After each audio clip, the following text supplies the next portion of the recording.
Éteindre une flamme jaillie à une sortie de gaz, un jeu d'enfant pour peu que l'on reste calme et que l'on ait de bons réflexes. Les pompiers de Paris ont fait devant des spectateurs attentifs des démonstrations qui susciteront peut-être des vocations solides. Déjà, la France possède quelques équipes de bébés pompiers.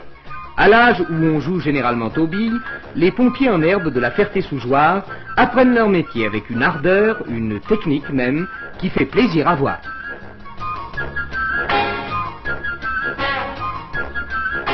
On ne commence sans doute jamais trop tôt ces exercices, car les sapeurs-pompiers sont tenus de faire preuve des qualités acrobatiques les plus éprouvées, ce qui implique un entraînement permanent. Et quel entraînement!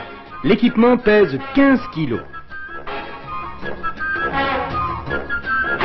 Dans la circulation parisienne, les premiers secours exigent des vertus de champion de gymkhana automobile.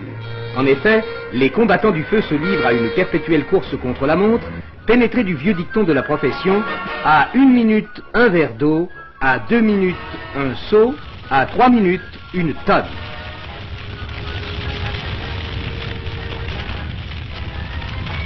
Pour lutter contre leur vieil ennemi, le feu de sous-sol, ils ont ajouté à leur panoplie le masque anti-fumée et l'appareil respiratoire individuel.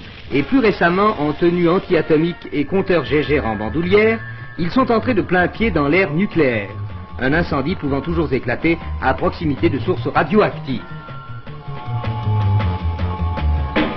Mais les pompiers sont aussi des sauveteurs, auxquels revient parfois la tâche de sauver ceux qui ne veulent pas l'être, ce qui exige beaucoup de persuasion.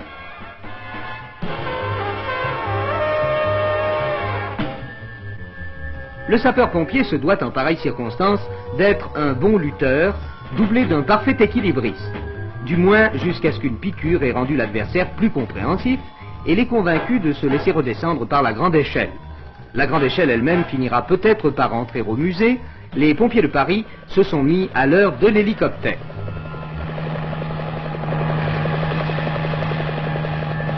On construit toujours plus haut et l'intervention au sommet ne saurait les prendre au dépourvu.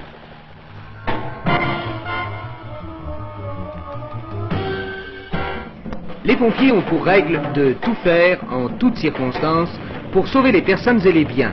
Et cette règle, ils la paient souvent de leur santé ou de leur vie.